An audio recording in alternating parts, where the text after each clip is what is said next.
స్తోత్రం.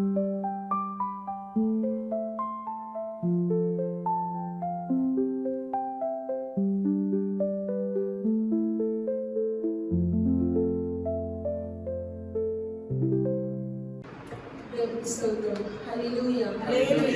ఆరాధించు ఆరాధించు యేసయ్య నామములో మాట్లాడుకుందాం. అందరూ కూడా చప్పట్లు దేవుని నామములో పాడుదాం. ఆరాధించు ఆరాధించు యేసయ్య నామం అన్నింట ఘననామం.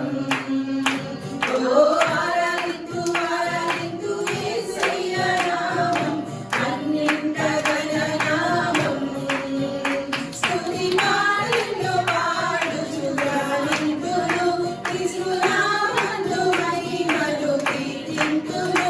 స్తుతి మాటల్లో పాడుచు గాలింతును క్రీస్తు నామమును మహిమను కీర్తింతును. వేణువులతో స్తుతిని పాడెదా, వేణువులతో స్తుతిని పాడెదా. యేసునందునే సత్యం, యేసులోనే మార్గం, యేసే నా నిత్య జీవము. యేసునందే సత్యం, యేసులోనే మార్గం, యేసే నా నిత్య జీవము. ఆరాధించు ఆరాధించు యేసయ్య నామం అన్నింట ఘననామం.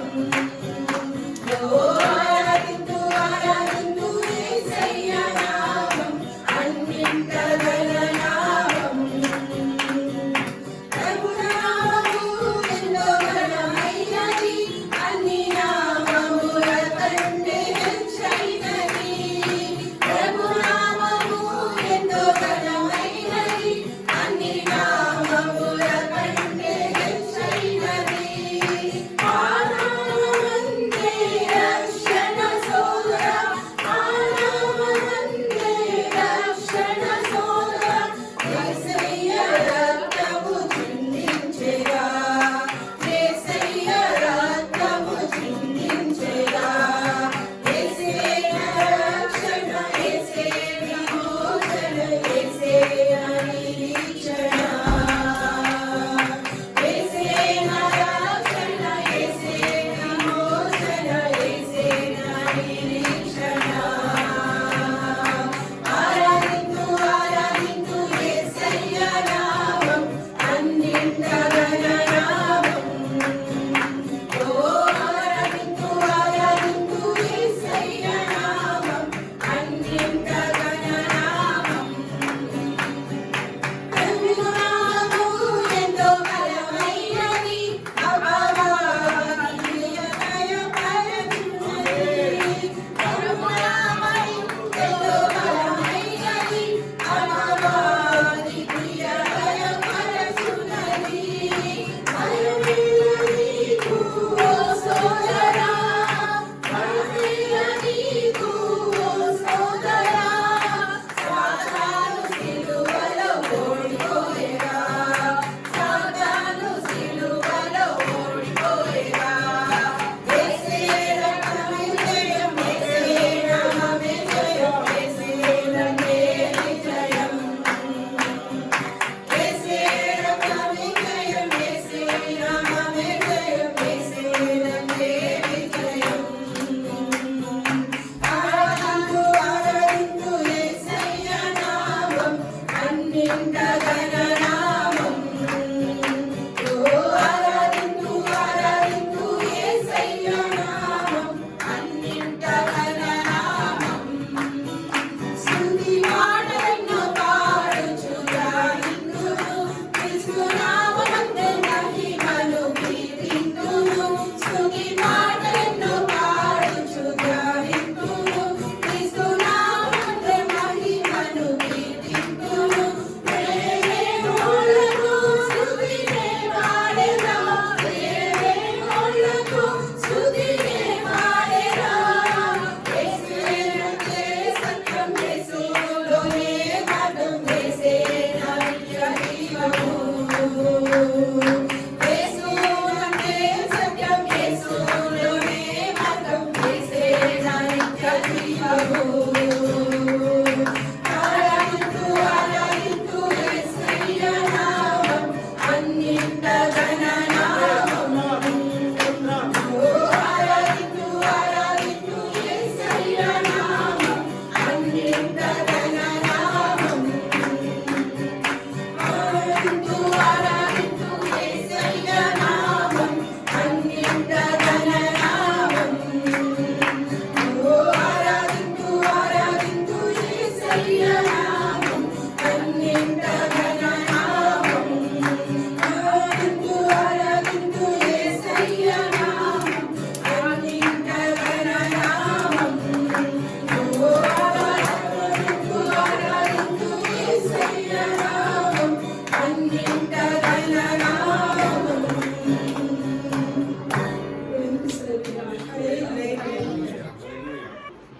మరి ప్రభువైన యేసుక్రీస్తు నామములో న్యూ లైఫ్ మినిస్ట్రీ ద్వారా మరొకసారి మీ అందరికీ కూడా వందనాలు తెలియజేసుకుంటున్నామండి. మరి ఇంతవరకు కూడా దేవునికి పాటలు పాడుకుని ఆరాధన చేసుకుని ఎన్నో గొప్ప సాక్ష్యాలు మనం విన్నాం. దేవుడు మన పట్ల ఉండి ఆయన చేస్తున్న కార్యములను బట్టి రెండు చేతుల పైకి దేవుడికి స్తోత్రం చెప్తాం. హల్లెలూయా, హల్లెలూయా, హల్లెలూయా. మరి ప్రియమైన సహోదర సహోదరులారా, మరి మనమందరం కూడా కొద్ది నిమిషాలు దేవుని వాక్యం విందాం. మరి మన మధ్యలో ప్రభు బల్ల కూడా ఉంది. మరి ప్రభు బలలో కూడా మనం పాలు పొందుదాం. మరి మనమందరం కూడా ఆగస్టు నెల మొదటి వారంలో ఉన్నాం కనుక మరి గత రాత్రి ఆన్లైన్ ప్రేయర్ లో దేవుని వాగ్దానం బట్టి ధ్యానం చేసుకున్నాం. ఇంకా కొంచెం వివరించుకుని మనం ముందుకు సాగుదాం. మరి వాగ్దానం ఏంటంటే జకరియా గ్రంథము 9వ అధ్యాయము 12వ వచనం. బంధకములో పడి ఉండియు నిరీక్షణ గలవారులారా నీ కోటను మరలా ప్రవేశించుడి రెండింతలుగా మీకు మేలు చేసిందనని నేను మీకు తెలియజేస్తున్నాను. వచ్చిన ప్రార్థన చేసుకుందాం. మమ్మల్ని వీటిగా ప్రేమించిన మా ప్రియ పరలోకపు తండ్రి, 2026 సంవత్సరంలో 7 నెలలు మనం కాపాడావు. 8వ నెల మేము అడిగిపెట్టినప్పుడు నీ వాగ్దానం ద్వారా మమ్మల్ని బలపరుస్తున్నందుకు నీకు వందనాలు తండ్రి. నాయన బంధకంలో మేము ఉన్నప్పుడు నేను నిరీక్షణ గల వారిగా మమ్మల్ని నిలబెట్టినందుకు నీకు వందనాలు తండ్రి. నాయన మీ కోటను మరలా ప్రవేశించుడి రెండింతలుగా మీకు ఆశీర్వాదాలు ఇస్తామని ఇచ్చిన వాగ్దానము మా పట్ల నెరవేర్చమని కోరుకుంటున్నాం తండ్రి. ఈ వాగ్దానం ప్రకారం నేను ఈ నెలలో మేమందరం కూడా డబుల్ బ్లెస్సింగ్స్ పొందుకోవడానికి నీ సహాయం మాకు దయచేయి తండ్రి. ప్రభా, నీ యొక్క నిరీక్షణ కలిగిన వారుగా ఉండడానికి నీవే మాకు తోడుగుండి నడిపించమని సమస్త మహిమ ఘనత నీకే చెల్లించుకుంటూ మరి వాక్యం ధ్యానం చేస్తుండగా నేను నీ పరిశుద్ధాత్మ ఇక్కడ కూర్చున్న వారందరి మీద కుమ్మరించమని యేసు నామములో ప్రార్థన పొందుకుంటున్నాం తండ్రి. ఆమేన్. ప్రియమైన సహోదరి సహోదరులారా, మరి చదువుకున్న వాక్యంలో 2 ముఖ్యమైన మాటలు మనం జ్ఞాపకం చేసుకున్నాం రాత్రి. ఏంటంటే నిరీక్షణ కలిగి ఉండాలి. నిరీక్షణ కలిగి ఉండి మనం ఎవరి వైపు తిరగాలండి? దేవుని వైపు తిరగాలి. దేవుని వైపు తిరిగిన తర్వాత మనకి ఏమొస్తుందండి? డబుల్ బ్లెస్సింగ్స్ అనేది దేవుడు ఖచ్చితంగా మనకి ఇస్తాడు. రెండింతల ఆశీర్వాదాలు మనకి ఇస్తాడు. మరి నిరీక్షణ అనే విషయాన్ని మాట్లాడుకున్నప్పుడు నిరీక్షణ కలగడం అంటే అర్థం ఏంటండి? నిరీక్షణ అంటే అర్థం ఏమిటి? ఎదురు చూడడం. ఆ ఎదురు చూడడం అనేది ఎలా ఎదురు చూడాలి? విశ్వాసముతో. అయితే ఎదురు చూడడంలో 2 విషయాలు ఉన్నాయి. కొంతమంది ఏదైనా ఒక పని అవ్వలేదనుకోండి, అవుతుంది లేకపోతే లేదు అని విడిచిపెట్టేస్తారు.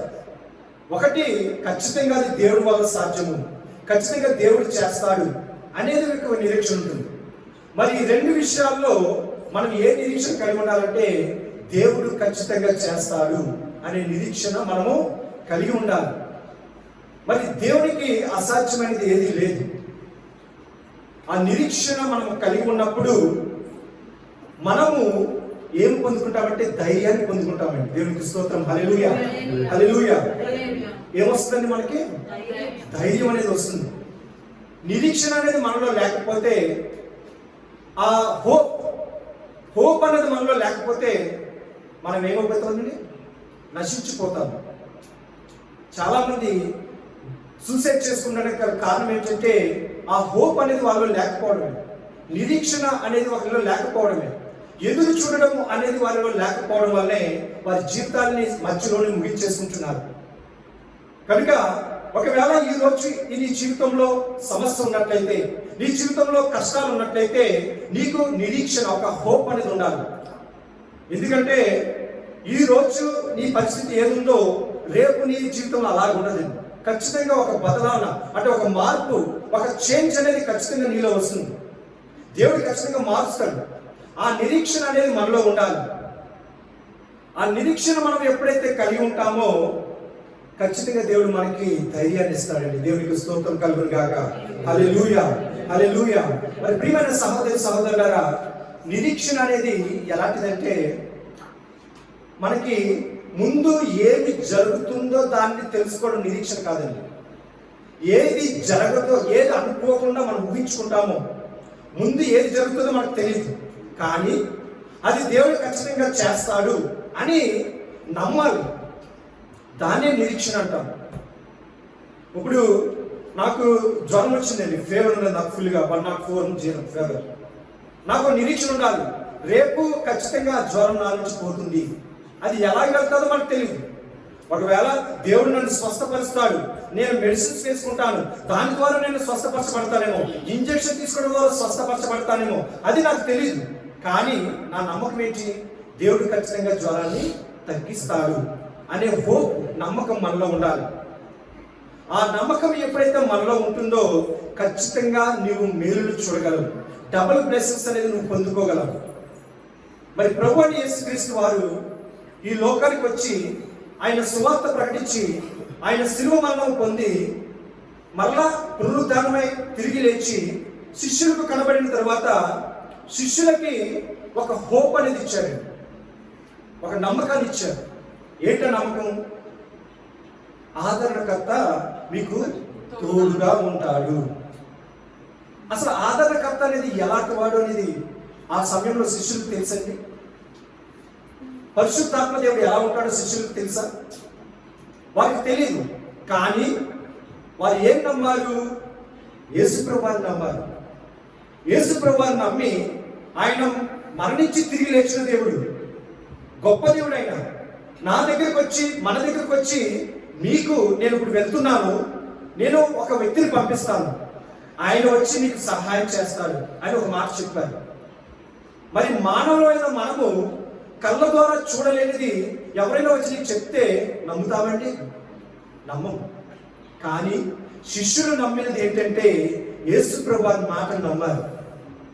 యేసుప్రభువు ఏం చెప్పారు? నేను వెళ్తున్నాను, నేను మీ కొరకు అక్కడ రాజ్యాన్ని సిద్ధపరుస్తాను, మీకు నాకు మధ్యలో ఒక మనిషి ఉంటాడు, ఆయన ఆదరణకర్త, ఆయన పరిశుద్ధాత్మ దేవుడు, అతనే మీకు సహాయం చేస్తాడని చెప్పి వెంటనే వారిని పరిశుద్ధాత్మ దేవుడు వారి దగ్గర పంపించడం యేసుప్రభువు వారు లేదు, ఆయన వెళ్ళిపోయారు. మరి శిష్యులు ఏం చేశారు? ఎదురు చూసి వారి ప్రయత్నం చేశారు. మరి అపోస్తలుల పండుగ దినమున వారు ఒక మేడగది మీద కూర్చుని ప్రార్థన చేస్తూ ఉన్నప్పుడు ఏ దేవుడైతే, యేసుప్రభువు అయితే నేను ఒక వ్యక్తిని పంపిస్తానని చెప్పినారో మరి ఆయనే పరిశుద్ధాత్మ దేవుడు దిగి వచ్చాడు. దేవుడికి స్తోత్రం, హల్లెలూయా. అదే మనకి నిరీక్షణ, అదే నమ్మకం. ఆ నిరీక్షణ ఎప్పుడైతే మనలో ఉంటుందో ఖచ్చితంగా మనం ఏదైతే అనుకుంటున్నామో, దేని కొరకే ఎదురు చూస్తున్నామో అవి ఖచ్చితంగా మనం కళ్ళారా చూడగలము, చూస్తాము. దాంట్లో ఎటువంటి సందేహం లేదు. కనుక మనందరికీ కూడా ఉండవలసింది ఏంటంటే నిరీక్షణ, ద హోప్, నమ్మకం, విశ్వాసం. ఆ విశ్వాసము, నమ్మకము, నిరీక్షణ ఎప్పుడైతే మనలో ఉంటుందో దేవుడు మీకు ధైర్యాన్ని ఇస్తాడు. అయితే అపోస్తలుల కార్యములు 2వ అధ్యాయంలో మనం చూద్దాం. అక్కడ ధైర్యం ఎవరు పొందుకున్నారు? అపోస్తలుల కార్యములు 2వ అధ్యాయంలో 14వ వచనం మనం చదువుకుందాం. అపోస్తలుల కార్యములు 2వ అధ్యాయము 14వ వచనం.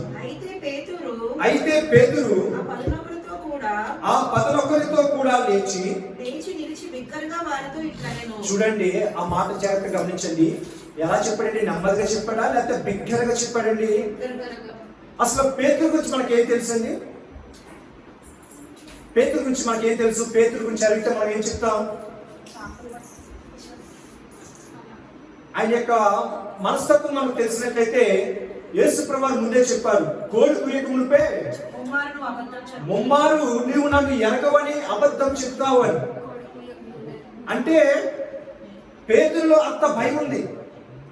యేసుప్రభువుని పట్టుకుని బంధించారు. యేసుప్రభువుని పట్టుకుని బంధించినప్పుడు అక్కడ సైనికులు వచ్చి పేతురు కూడా, చుట్టుపక్కల ఉన్న మనుషులందరూ కూడా పేతురు చూశారు. పేతురుని చూసి ఇతరులు కూడా యేసుప్రభువుతో ఉన్నవాడే కదా అన్నప్పుడు పేతురులో ధైర్యం ఉందా? బలహీనత ఉందండి? బలహీనత ఉంది, పిరికితనం ఉంది. అమ్మో, ఒకవేళ నేను యేసుప్రభువుతో ఉన్నానని చెప్తే నన్ను కూడా తీసుకువెళ్ళి జైల్లో పెట్టేస్తారేమో, నన్ను కూడా బందీగా చేస్తారేమో అని భయపడి తను ఏం చేశాడు? ఆయన ఎవరో నాకు తెలీదు, యేసుప్రభువు ఎవరో నాకు తెలీదు అని 3 సార్లు చెప్పడం జరిగింది. మరి అటువంటి వ్యక్తి ఈ రోజు బిగ్గరగా మాట్లాడుతున్నాడు అంటే దానికి కారణం ఎవరు? పరిశుద్ధాత్మ దేవుడు. నిరీక్షణ కలగడం ద్వారా పరిశుద్ధాత్మ దేవుడు మనకి తోడుకుంటాడు. పరిశుద్ధాత్మ దేవుడు మనకి తోడుగా ఉండడం ద్వారా మనకి ఏమొస్తుంది? ధైర్యం అనేది వస్తుంది. నీకు ఎటువంటి సమస్య ఉన్నా, ఎటువంటి కష్టం ఉన్నా సరే దానిని నువ్వు ధైర్యంగా ఎదుర్కోగలవు. నీలో పిడికితనం అనేది తీసివేయబడుతుంది. ధైర్యంగా నువ్వు ముందుకు సాగగలవు. అందుకే మనకి ఎవరి సహాయం కావాలండి? పరిశుద్ధాత్మ సహాయం కావాలి. పరిశుద్ధాత్మ సహాయం ఎవరి ద్వారా వస్తుంది? నిరీక్షణ కలిగి ఉండడం ద్వారా. ఎప్పుడైతే నిరీక్షణ నీలో ఉందో, ఎదురు చూపు, ఒక ఆశ, ఒక హోప్ అనేది నీలో ఉందో, పరిశుద్ధాత్మ దేవుడు నీతో తోడుకుంటాడు. నీకు ఒక ధైర్యాన్ని ఇస్తాడు. ఇక్కడ వీరందరూ కూడా అన్య భాషలతో మాట్లాడుతున్నారు. అన్య భాషలు అంటే ఏమిటి? నాకేమో తమిళ్ రాదు, నేను తెలుగు వాడిని. నా ఎదురందరూ కూడా తమిళోళ్ళు ఉన్నారు. మరి నాకు తమిళ్ రాదు, మరి నేను ఎలా వారితో మాట్లాడాలి? అటువంటి సమయంలో నేను తమిళ్లో మాట్లాడితే అదే పరిశుద్ధాత్మ సహవాసం. అన్య భాష ఎదుటివారు భాషను మనం తెలుసుకుని, వారి యొక్క ఆలోచనలు మనం తెలుసుకుని, మనము వారికి సమాధానం చెప్పడం. ఇక్కడ అదే జరిగింది. మరి అపొస్తలుల కార్యములు 2వ అధ్యాయం 13వ పైన చదివినట్లయితే 7వ వచనం చదువుదాం. వారు మాట్లాడు 7వ వచనం. అంతటా వారు విభ్రాంతి నొంది ఆశ్చర్యపడి, ఇదిగో మాట్లాడుచున్న వీరందరూ గలిలయులు కారా? మాట్లాడుచున్న వారందరూ కూడా గలిలయులు. అయితే మనలో ప్రతివాడు తాను పుట్టిన దేశపు భాషతో మీరు మాట్లాడుట మనం వింటున్నామే, ఇదేమి? అవునండి, అవును. చూడండి, వారు ఎదుటివారి యొక్క భాషలతో మాట్లాడుతున్నారు. వారికి తెలియని భాషలతో పరిశుద్ధాత్మ దేవుడు వచ్చి అన్య భాషలు, స్పీకింగ్ టంగ్స్, అన్య భాషలతో వారు మాట్లాడుతున్నారు. మరి అదేనండి, మనకి తెలియనిది, మనము ఊహించినది, మనకు ఆలోచన కలగని దానిని దేవుడు మనకి కనపరచడం. అదే నిరీక్షణ. మనకి ముందుగా తెలిసినప్పుడు మనం ఎలా ఉంటాం? కాల్ మీద కాల్ వేసుకుని, ఆ దేవుడు లేకపోతే పర్లేదులే, నాకు తెలిసింది, నేను ముందే చేసుకుంటాను, పర్లేదులే, ఎవరో జరుగుతుంది అనుకుంటే అది నిరీక్షణ కాదు. ఏదైతే నీకు తెలియదో, ఏదైతే అది ఏమవుతుందో నీకు తెలియని పరిస్థితుల్లో కూడా నీవు నమ్మకం కలిగి, దేవుడు ఖచ్చితంగా నా పట్ల ఉన్నాడు, ఇది జరిగిస్తాడు అనే ఒక ఆశను మనం కలిగి ఉన్నట్లయితే అదే మనకి నిరీక్షణ. మన జీవితంలో ఈ రోజున ఈ విధంగా స్థానంలో కూర్చున్నామని ఒక 10 సంవత్సరాల క్రితం ఎవరైనా ఊహించామండి? చెప్పండి. కొన్ని రేపు ఏం జరుగుతుందో ఎవరైనా ఊహించి చెప్పగలరా? కానీ దేవుడు ఖచ్చితంగా మనల్ని ఆశీర్వదిస్తాడు, నన్ను దేవుడు ఉన్నత స్థానంలో నిలబడతాడు అనే ఒక ఆశ, ఒక నిరీక్షణ ఎవరైతే కలిగి ఉంటారో వారికే దేవుడు సహాయం చేస్తాడు. 2 ఆశీర్వాదాలు మీకు కలిగజేస్తానంటున్నాడు. కనుక ప్రియమైన సహోదరి సహోదరులారా, మరి ఆ ఆశ, ఆ నిరీక్షణ ఎవరి మీద పెట్టాలి? డబ్బు మీద పెట్టాలండి? చుట్టుపక్కల ఉన్న మనుషుల మీద పెట్టాలా? మనం ఎవరి మీద పెట్టాలి? మన దేవుడైన ప్రభువైన యేసుక్రీస్తు వారి మీద మనం నిరీక్షణ పెట్టాలి. మరి ఆ కీర్తన మనం చదువుకుందాం. కీర్తన 42వ కీర్తన 5వ వచనం. కీర్తనలు 42వ కీర్తన 5వ వచనం. నా ప్రాణమా నీవేళ కృంగి ఉన్నావు, నీవేళ కృంగి ఉన్నావు, నాలో నీవేళ తొందరపడుచున్నావు, నాలో నీవేళ తొందరపడుచున్నావు. దేవుని యందు నిరీక్షణ ఉంచుము, దేవుని యందు నిరీక్షణ ఉంచుము. ఆయనే నా రక్షణకర్తనియు, ఆయనే నా రక్షణకర్తయని, నా దేవుడనియు, నా దేవుడనియు చెప్పుకొనుచు ఇంకనూ నేను ఆయనను స్తుతించెదను, ఇంకను నేను ఆయనను స్తుతించుదను. ఇక్కడ కూర్చున్న మీ అందరికీ కూడా ఒక మాట నేను చెప్తున్నాను. ఒకవేళ నీ చుట్టూ శ్రమలు ఉన్నట్లయితే, నీ చుట్టూ బంధకాలు ఉన్నట్లయితే, నీ చుట్టూ భయంకరమైన పరిస్థితులు ఉన్నట్లయితే, నీ ప్రాణం ఏమంటది? ఏమైపోతుందో, అయ్యో ఏం జరుగుతుందో, ఎందుకు ఈ జీవితము, ఎందుకు ఈ పాడుపడే జీవితం అని ఒకవేళ నీ ప్రాణం తొందరపడుతున్నట్లయితే దేవుడు చెప్తున్న మాట, నా ప్రాణమా నీవేళ తొందరపడుచున్నావు. నిరీక్షణ ఎవరి మీద ఉంచమంటున్నారండి? ఆ వాక్యం మనం చదువుదాం. నా ప్రాణమా నీవేళ కృంగి ఉన్నావు, నాలో నీవేళ ఎందుకు తొందరపడుచున్నావు? దేవుని యందు నిరీక్షణ ఉంచుము. చాలా నా మాట చూద్దాం. దేవుని యందు నిరీక్షణ ఉంచండి. మనుషుల మీద కాదండి. మనుషులు వచ్చి సహాయం చేస్తారు, వాళ్ళు వచ్చి ధనం ఇస్తారు, వీళ్ళు వచ్చి ఆ కార్యాలు చేస్తారు. నువ్వు ఎప్పుడు కూడా వాళ్ళ మీద, మనుషుల మీద నిరీక్షణ వద్దు. దేవుని మీద నిరీక్షణ పెడదాం. ఎప్పుడైతే నువ్వు దేవుని మీద నిరీక్షణ పెడతావో నీవు అనుకున్న దానికంటే దేవుడు గొప్ప కార్యాలు నీ పట్ల జరిగిస్తాడు. దేవునికి స్తోత్రం కలుగును గాక. హల్లెలూయా, హల్లెలూయా. సమయం అవుతుంది కనుక ముందుకు వెళ్దాం. మరొక మాట చదువుకుందాం. మత్తయి రాసిన సువార్త 21వ అధ్యాయము 22వ వచనం. మత్తయి రాసిన సువార్త 21వ అధ్యాయము 22వ వచనం. ఇది కూడా మనకి చాలా ముఖ్యమైనదండి. మరియు మీరు ప్రార్థన చేయనప్పుడు చూడండి, వేటిని అడుగుదురో అవి దొరికినవని నమ్మిన ఎడల మీరు వాటిని అన్నిటిని కూడా పొందుదురు అని చెప్పుచున్నారని యేసు ప్రభువు వారు.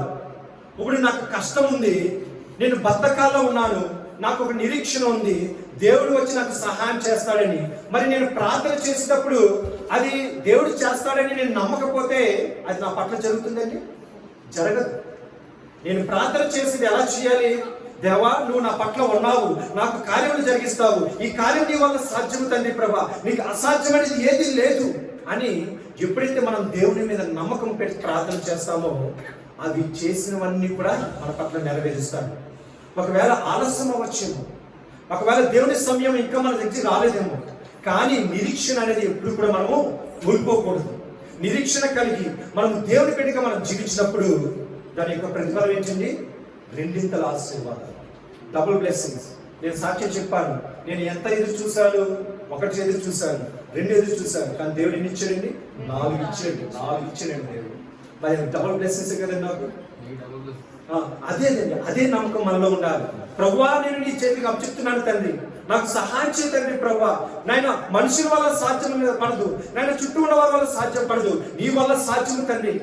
మరి నీవు నాకు సహాయం చేయ తండ్రి ప్రభువా అన్నప్పుడు మనం ఊహించిన దానికంటే, మనం అనుకోని దానికంటే, మనం కళ్ళారా చూడలేని దానికంటే దేవుడి గొప్ప కార్యాలు మన పట్ల జరిగిస్తాడు. దేవునికి మహిమ కలుగును. హల్లెలూయా. కనుక ఆయన రాకడ వచ్చేంత వరకు కూడా, ఒకవేళ మన ఊపిరి ఆగిపోయినంత వరకు కూడా దేవుడి మీద నిరీక్షణ కలిగి ఉందాం.